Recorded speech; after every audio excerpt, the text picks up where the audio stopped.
The Chicago Bulls get a gritty win for the third straight win in a row to start off the 2025-26 season. Me and Pat are going to break it all down and more on today's Locked On Bulls.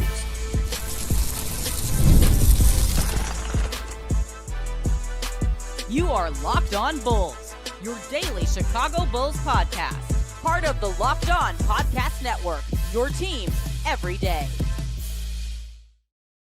Thank you for tuning in to Locked On Bulls, member of the Locked On Podcast Network, where it's your team every single day. That's Pat, the designer, host, and creator of the Windy City Breeze and host of the Chicago Bears podcast over at ESPN 1000. I'm Haize, host and creator of Chicago Bulls Central and Chicago Bears Central YouTube pages and podcasts. Today's episode is brought to you by Game Time. Download the Game Time app, create an account, and use code LOCKEDONNBA for $20 off your first purchase. Patrick. I don't like the Patrick there. Not on the night we win. Listen. The Patrick on the night we win is nuts. That's crazy. The Bulls won their third game in a row, Pat. It took a second quarter comeback in this game, grittiness in the fourth quarter to get it done. They outscored the Atlanta Hawks by, I believe, 7 points in the third quarter to kind of set this up, but they have to seal it in the fourth quarter. How you feeling overall about this win, Pat? Listen, I thought this was a great win for the Bulls overall. You've now done it versus two playoff teams. One team that I thought was a fringe playoff team at best. It feels like a team that defensively is locking in at the best moments. We talked about situational defense in that first game, right, bro? Like since then, I mean, like it feels like we've talked about this team having some really good situational defense moving forward. And I thought first quarter was ugly for the team, right? You got to have that conversation on, starting the game off solid there. But I thought defensively through the second, third, and fourth quarter, team really picked up the aggressiveness. And I thought in the moments where maybe those lulls came in, give credit to Billy Donovan. Billy Donovan was like 100% not. Yeah. We are going to let them get back into this game and start to get some of that energy. To me, I thought this was an incredibly well-coached game. I thought this was an incredibly well-executed game. And I thought the biggest thing that this Bulls team showed us today was a want to go out there and put this team over the top. Josh Giddey, especially. You got to give credit to the team as a whole. But I thought Giddey really showed you something today as far as a leader of this team. And you're doing all of this, Haize, no Kobe White, no Zach Collins, who kind of looks like G-Eazy. Can we say after we saw that? Yeah, they called him Z-Eazy. You didn't hear him? They call him Z-Eazy in training camp. That's horrible. Yeah. That's horrible. We don't need to we don't need to bring back any G-Eazy, but he kind of looks like him a little bit. Like no, but I mean, especially when you saw in this game, and we'll talk about P. Will later on, but like Jalen Smith was so bad that we had to play P. Will at small ball center to guard Porzingis some. Bro, oh my God. He was so bad. Yeah, he was terrible. Isaac Okoro was guarding Kristaps Porzingis at one point. Yeah, Jalen is just, bro, it was bad. But to get back in the game and to stick to the positive of this game today, once again, Pat, and we can't really sing his praises enough. Trey Jones just continues to just be the do-it-all player for the team. Like, he really fills in just about whatever you need on any given day. He fills in for this team, and he fills that role. He scores a little bit, 14 points today, 7 rebounds, 9 assists, 1 block, 2 steals from Trey Jones in this game. Him and Josh Giddey have been a really solid backcourt together. Josh Giddey's assist numbers haven't been where he ended last season, and that's partly because teams are playing him to try to take the ball out of his hands, so they're just letting Trey Jones set up the offense. But for what that's worth, like, I think the balance between Trey and Josh Giddey has been really well as a starting backcourt, and it really has been, the backbone in a lot of ways for this team. How do you feel? No, 100%. Listen, the way that we've seen Trey Jones play early on in this season, like, it's impressive right now. It feels confident. It feels like a player who, to me, you have to talk about is making up for what you lost in Lonzo Ball. And I know a lot of times, right? Like you can't quantify it size-wise, but especially in tonight's matchup, Trey had Trey Young. I got confused on the Trey connection there. Trey had Trey Young in hell. Yeah. Like, there was nowhere for Trey Young to go. I thought how he shot the ball was completely inefficient, which I told you guys. Like, Trey Young's an inefficient shot chucker. Yeah. He's 21 shots to get 21 points tonight. You know what I mean? So I'm not in the slightest worried about what we're seeing out of Trey Young tonight. But I thought today what you saw out of Trey Jones was a continuation of a player who could make just about anything work for this team. And I was very excited how he was able to go out there and play. Yeah, Trey continually gives great performances. Josh Giddey as well. Modest Buzelis responds pretty well. He got two fouls in the first quarter. Billy Donovan, for what it's worth, left him in for basically the majority of the first quarter. Yeah. Anyway, he doesn't pick up another foul in this game. Now, I would say there was probably almost a whole quarter where he was kind of playing a little timid. You can tell he didn't want to pick up another foul and get in foul trouble again. But as the game went on, after the third quarter, we got to see Modest Buzelis get back to modest. He took players off the dribble, finished with the left hand on the layup. He seemed like he lost some confidence there for a little while, bro. When the three ball wasn't falling, I'm not going to lie to you. And it was concerning to see. It was the first time I think I've ever seen it in his career. Mm-hmm. He seemed like he lost a little bit of confidence in taking some of those easy shots that we've seen. A lot of open threes today. Yeah. Now, he did shoot 2 for 7. So, I mean, I guess I understand the recognition, but I think we need Modest to just go out there and be modest. But that's part of the growing pains. It's part of having more responsibility on you. It's going to happen there. But, Pat, can we talk about Vooch? Because I tell you what, shout out to Billy Donovan for recognizing, hey, we got to stop the bleeding. We're getting some momentum. He calls a timeout. We get Ayo. We get Vooch back in there. But for probably the last 4 minutes of this game, Vooch played some of the best paint interior defense that I have ever seen. He didn't register a single block, but he changed about 6 shots in the 3-minute period and returned shots at the rim. You agree with that, Pat?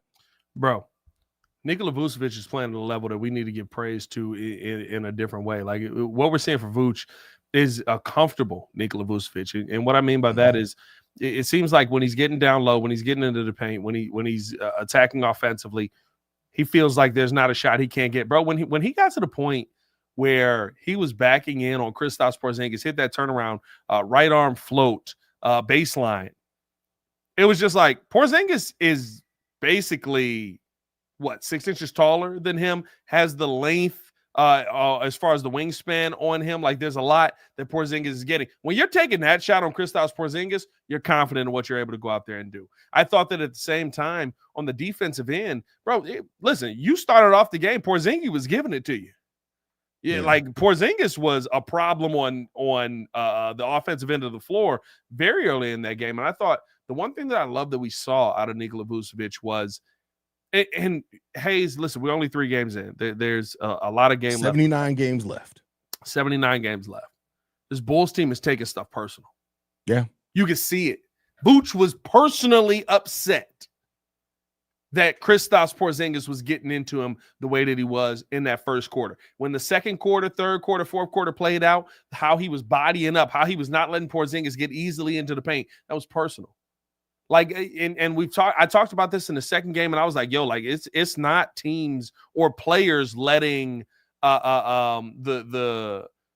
go down there and you get a bucket and we'll just figure it out on this. It's players taking, you scored on me personally. That's something that we haven't talked about with this Bulls team for years here. And it felt like Vooch was able to do that defensively today. I thought he did that every time that Porzingis got back on the floor after the first quarter. I thought he did that as well when Onyeka Okongwu checked into the game, trying to shoot some of those threes, got some of those threes early. He was able to knock down a couple late, but I thought the closeout was phenomenal. I thought Vooch's attention to detail was phenomenal. Nikola Vucevic, how he started his season off, is one of the biggest things that this Bulls team can hang their hat on right now. Yeah, I mean, and, there were people that were worried about the preseason. Me and you kind of both said, like, hey, it's preseason. He's a vet. It's year 15. Yeah, Let's wait and see what he does in the regular season. So many people forgot he's played so much this offseason. Like, he did not stop playing basketball. Yeah, that's a fact. That's a fact. So, Vooch is playing really well for this team. Love to see that. What the hell is that? Oh, it was a little like and subscribe. You ain't never know. You ain't nobody. I never paid attention to that. Like and subscribe. I just threw it up there. Hey, that's fire. That's fire. Like, subscribe to the page. Keep doing your thing. Keep doing your thug thizzle, Pat. But yeah, so that's the game in a nutshell. We're gonna get into breaking some things down specifically. We're gonna talk about the fourth quarter from Ayo Dosunmu and the grit that the Chicago Bulls showed in this game. But first, I gotta get into messages from a couple of our sponsors, and the first one is FanDuel. The NBA is back, and there's no better place to get in on the action than FanDuel, the official sports betting partner of the NBA. Even if you missed the start of the game or you want to ride the hot hand, FanDuel has live bets on everything from who will score next to fourth quarter comebacks. Plus, you can even combine your live bets into same game parlay for a shot at a bigger payout. It keeps every game exciting, especially when your team's making a late push, as the Bulls did today. Right now, FanDuel is giving new customers $300 in bonus bets when your first $5 bet wins. So head to FanDuel.com to sign up and play your game with FanDuel, the official sports betting partner of the NBA. Also got to talk to you guys about Game Time. Basketball season is officially here. Nothing beats being in the arena for those opening games. But let's be real. Getting tickets can be a total headache. Between waiting in queues, surprise fees, and prices that jump right before checkout, it's easy to get frustrated when all you want to do is cheer on your team. That's where Game Time comes in. That gives fans the advantage. It's your ultimate life hack for scoring amazing NBA tickets fast and stress-free. The zone deals are a game changer. You can pick the section, Game Time picks your seats, and you save big. You can even find NBA tickets for under $25. Take the guesswork out of buying NBA tickets with Game Time. Download the Game Time app, create an account, and use code LOCKEDONNBA for $20 off your first purchase. Terms do apply. That's code LOCKEDONNBA for $20 off. Swipe, tap, ticket, go. More Locked On Bulls coming up next. All right, Pat. It's been a lot made of Ayo Dosunmu, man. Me and you talked about his chances of sixth man of the year, all that type of stuff. Regardless of what happens later on in the season, because wins, total, all that matters, Ayo is making a really big impact for this team. The energy changed when Ayo Dosunmu came in. Him and Vooch re-entered that game. He ends up scoring 8 points in the fourth quarter of this game, but it wasn't just scoring. Ayo had some key defensive moments as well. Somebody said that Trey Jones is now officially, Trey Jones is now Trey Young's stepdad because Ayo passed on custody. But how are you feeling about Ayo's performance today? Well, listen, if we're talking about fathers here in the Trey Young era, I mean, there's a lot of people around the NBA that would say we can call him daddy. I mean, clearly his mom's getting around. But I mean, like if we're being honest, I thought what we saw out of Ayo Dosunmu in the fourth quarter of that game and how he played this game, you know, playing it well the entire time, but truly like somebody needed to step up. Ayo Dosunmu today, 2 for 2 in the fourth, 2 for 2 from the 3-point line. I thought he got to the free throw line a couple of times. The defense that you saw out of Ayo in that fourth quarter was somebody needs to shut down whoever it is that's getting it going. Trey Young had kind of started getting it going in that fourth quarter for them a little bit, right? Trey Young in that quarter hit the shot early on, and you were like, okay, we don't want to see him get himself going. I thought that they did a great job, you know, kind of stifling that out. And Ayo Dosunmu, I thought, adjusted incredibly well. He even got some minutes on Jalen Johnson a little bit in there, who was one of those guys that was efficient in that fourth quarter. But I thought what you saw out of him was every shot you're going to make, if you're going to beat us, is going to be one of the toughest shots that you're going to see tonight. And when you pair that up with the fact that Ayo Dosunmu, the scoring that you saw out of him, the ability that you saw out of him, how using that quick first step that we've talked about all offseason, Haize, and during the preseason, that it's one of those things that's a weapon for him. It seemed like early on in the game, maybe he didn't have that as much, or maybe he wasn't as confident taking it down there with Porzingis down there. Once Vooch started knocking down a couple of shots that drew Porzingis out of the paint, and all of a sudden it was an open world for Ayo Dosunmu. So I thought what we saw out of him is very indicative of what we talked about at the beginning of this season, before the season started, coming out of last season. He's your guy that can be your Alex Caruso on this team. He's your guy that can be the any man, whatever you need tonight, we're going to get this done. And I think that's what you saw out of Ayo tonight. Yeah, I mean, and that's Ayo's Swiss Army knife type game that he has. He has an ability to do a little bit of everything, and when he gets in a rhythm, he can do it all really well, and it's really special to see Ayo, because once he got into that fourth quarter rhythm, he was taking three-pointers off one step and all that type of stuff, which is always good to see Ayo do. Kevin Huerter as well. Pat, I continue to be impressed with what Kevin Huerter does, considering that, like, Kevin Huerter isn't the most athletic. He's not the strongest. He's not a great defender, but he always does a little bit of everything as well, right? Like, today, like there was a period of time where the Bulls couldn't really get a bucket. Kevin Huerter was the one taking it to the rim strong, right? He only hit 1 3-pointer today. He was 6-8 from the field. He got to the free throw line twice. Our second leading scorer off the bench today with 15 points. And just Kevin Huerter is somebody that I continue to be impressed with. And I get it that he had 2 of his worst shooting seasons of his career before coming to Chicago. But it seems like with the connectivity that this team has, he's really discovered, hey, I could just be me here. And if my shot's not falling, I'm not going to be set down because I'm doing these other things. And he seems to be playing a little bit more free as well. No, listen, if we're talking about Huerter, I'm not going to lie to you right now. You want to talk about taking the game personal. This felt like y'all sent me to Sacramento to die. Like, bro, like I thought that what you saw out of Kevin Huerter, truly the Kings are the Bulls West Coast. And when everybody leaves them, they get better. Kevin Huerter has gotten better in a major way. He was somebody you could rely on. I thought defensively, we talked about that, where he had one great game, one okay game there. But I thought defensively he really bounced back tonight. Whatever the defensive makeup that they're putting this team, they're putting together for this team, it seems like the team is fully bought into the message that they're preaching. Because when you're seeing Kevin Huerter, when you're seeing I'll throw a Trey Jones in there. I'll throw a P. Will in there. What we're seeing, Jalen Smith, even with his struggling game, still trying to fight defensively. Like, clearly the message is getting through to this team. And I think Kevin Huerter is one of the best guys to be the example of that. And then when you add on top of that, the shot that he was able to get going, the scoring that he had, and like you said, the only time during the game where the Bulls really had a lull and you needed to find your way to fight back in there, Kevin Huerter was one of those main scorers. And not just shooting the three. I think that's the thing with Huerter for me. A lot of people just think of him as a three-point shooting type of player. I don't think of him as a three-point shooter on this team. And what I mean by that is there's been a ton of times where he's put the ball on the ground and said, you're going to have to beat me at the rim. You're going to have to beat me to the spot. That's a player that coming off of the bench, you can have a lot of confidence and win with. I really like what we've seen out of Huerter through the first 3 games of the season. Absolutely. I asked you a question on this morning's daily episode. I asked you how many games until Isaac Okoro hits a shot. You were right. Listen, 10 points today. We was hyped. Did you call that exactly? Did you say 10? I think I said 10. I think you might have said 10. Yeah, I said 10 points today. But listen, we played the horn. We was, we was hyped. We was hyped on the fact that that Isaac Okoro finally found the basket for an incredibly easy layup that he should have been able to make in the first 3 games.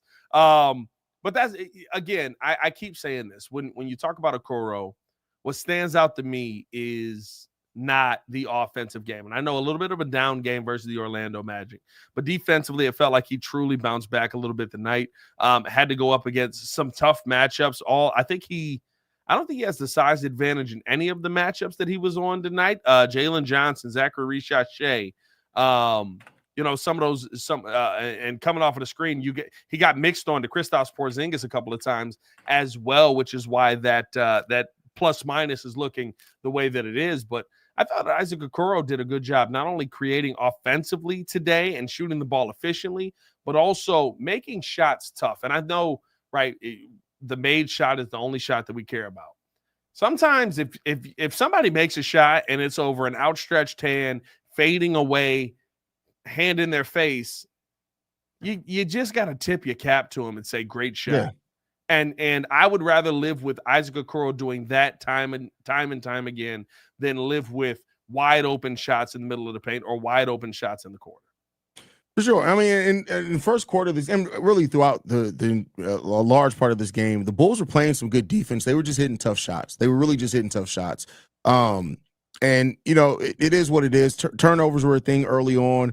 We got the turnovers kind of underway as the game went on. We played better. I think one of the things in this game, too, was that 23, 25 first half 3-point shots. We went back to the button mashing on the threes where we were just doing that too much. Bro, it was crazy, bro. Yeah, you should have seen Drew during the live call, bro. He was losing his mind. He's like, we're 3 for 18. Go to the paint. That is hilarious. You saw Drew, so that means you had the lights on very brightly there. Drew not that dark.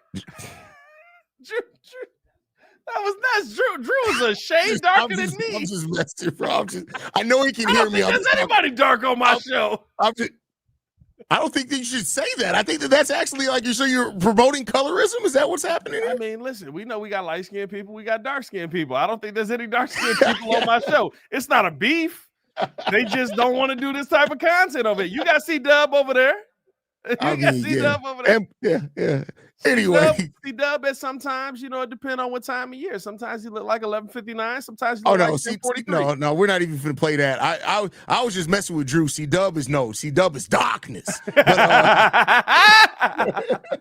only difference between C-Dub and midnight is a minute. Hey, man, appreciate y'all for tuning in. Show love. Before we get into this Patrick Williams topic, big shout out C-Dub in the building. Before we get into this Patrick Williams topic, do got to let you guys know about a couple more sponsors, and we're starting this thing off with Rippling NBA.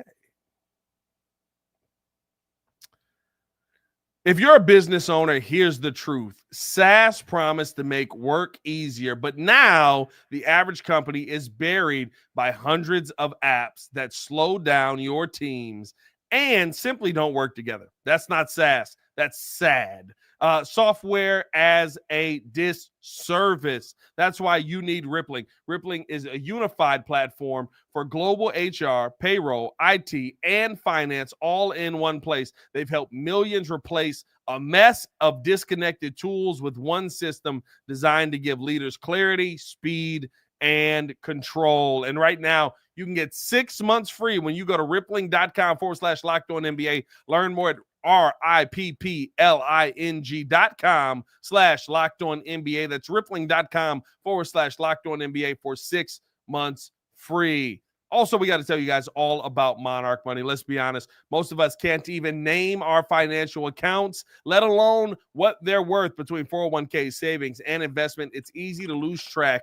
That means that you can leave money on the table. That's why I started using Monarch Money, an all-in-one personal finance tool that brings your entire financial life together in one clean, easy-to-use interface on your laptop or phone. So, what are you worried about? Monarch Money brings visual dashboards and smart tools that make it so much easier to understand where the money is going and how to make it work for you. Don't let financial opportunities slip through the cracks. Use code LOCKEDONNBA at monarch.com for 50% off your first year. That's monarch.com, code LOCKEDONNBA for half off your first year. More Locked On Bulls coming up next. I don't know why it starts so low. There we go. A little quiet today. Yeah. I don't know why I came in quiet at that point. Pat, P. Will, it started off rough, P. Will, in this game. And I had actually said, hey, P. Will, he lost his superpowers. But it felt passive P early. Yeah, it felt very passive P. But he came on. I think the trust from Billy Donovan and the fact that he left P. Will out there. And then when P. Will, as he started ramping up, we talked about like he was guarding Kristaps Porzingis. They put him in there a small ball 5 because Jalen was so bad. He played some pretty solid defense. We saw P. Will guards, forwards, and a center today. And that's really where P. Will coming off the bench could be special for this team. And if he gets back to that defensive identity that we've seen from him in the past and just being able to guard all the positions, that already is going to be a huge weapon for this Bulls team coming off the bench. As P-Will continues to play solid, not to say anything about changing his role or anything, but how do you feel about the 3 games that P-Will's put together so far? Listen, he's played 3 great games. For the role that he has, for where he's at right now, I think you have to talk about him being you don't win these games without some of the contributions that he's had. You've needed him to step up in moments, and he's been a great player off of the bench. Let's not make it more than that. I love what we've seen as far as him defensively, how he's come out and had to guard some tough matchups for his size. I thought that he was the only one who Kristaps didn't move, if we're being honest about it. You know what I mean? Like everybody else, Kristaps kind of was like, I'm going to move you out my way, and then I'm going to get the job done here. He was the only one that Kristaps didn't move. Like, it tells you the strength that this young man has. So, to me, I love what we're seeing from P. Will. I love the ability that he's showing here early on in the season, and I think the role that he's in is perfect for him, and let's continue to build off of that. Yeah, I mean, this is the role for P. Will, and let's just stay there for a second. Let's let him thrive in this role because P. Will, for so long, you couldn't really get a consistent level of effort from him game in to game out. The stat line stayed the same, but that was like with him having some really good games, some questionable games, or whatever it is. Like, and I'm fine with that. Like with the effort that P. Will, having somebody like P. Will that can come off the bench and guard whatever you need them to guard is great. And I like it, too, that it seemed like he recognized, hey, I need to stop shooting. I'm going to go to the paint.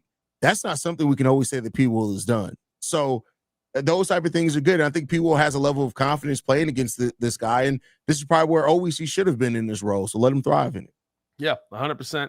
Hopefully we see this continue to build out throughout the next couple of games. You got a tough game coming up here versus the Sacramento Kings, who I know a lot of people just want to say, oh, Zach LaVine, DeMar DeRozan, you don't have to worry about them. Oh, yeah. Do you see the way they playing right now? They was balling. They was balling. They were balling. And I felt like a very Bulls game. I ain't going to lie to you. For sure. But they were balling, so you can't fall asleep on them. And then you got 2 games coming up versus the Knicks that are going to be incredibly tough. So I think you don't get through those games without P. Will. That's a fact. That's a fact. And just the fact that P. Will even has a place on this team now that we're looking at him and say, hey, P. Will out there doing something, man. Let him keep doing that and thriving in that. P. Will is doing something. Bro, he's doing something consistently. So take that for what you will. Anything left, Pat, before we get up out of here? Nah, man. And unfortunately, I'm here, so I don't have a music for the victory song. We're 3-0. I don't have a music on this soundboard because it's a different soundboard. So that's unfortunate, bro. That is unfortunate. Follow us on everything at Locked On Bulls. Follow us on everything at Locked On Bulls. You can follow me on everything at Pat the Designer. I'm kind of sad. I feel like because I didn't do the song last time either. You did do the song last time. I didn't do the song last time. You didn't? No. That's crazy. Hit Pat's the music, bro. Pat's dropping the ball. But thank you guys for tuning in, man. Make sure you guys are following us at Bull. You already said that. You guys don't you got the music over there, Haize? I think Haize may have the music. Nah, it may sound off. But at least we're not missing the music. Okay. All right, I got it. I forgot I have it. All right, you ready? I think Haize has the music. You ready? Let's see it. Oh. There we go. Hey! Stay red! Vucevic! Didn't screw the pooch! Josh! Got me feeling giddy. Hey, I seen Trey Young in L.A. He was chilling with Diddy. What? Oh, man, that was crazy. Thank you guys for tuning in, man. You guys can follow me at CEO Haize. That's crazy. Locked On Bulls is free and available on every podcasting app and platform of your choice, as well as YouTube, the Odyssey app, Amazon Fire TV, Roku TV, Fubo TV, basically anywhere you want it, you can get it. We'll see you guys bright and early on Wednesday, y'all. Peace. That's crazy. He was just kicking it with Diddy. I ain't say he did nothing. But I did see him there. He was trying to shave his head.